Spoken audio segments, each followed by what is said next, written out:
Help. Now answer me this question after you see the video. I'm gonna stitch it in here. Okay.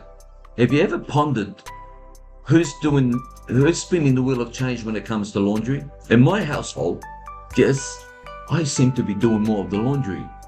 Even though my wife's downstairs, even though she doesn't think that I'm doing much of the laundry, but I seem to be doing a bit more these days. And I don't think it's ever going to change. Well, it will change, but sometimes there's a couple of reasons behind it.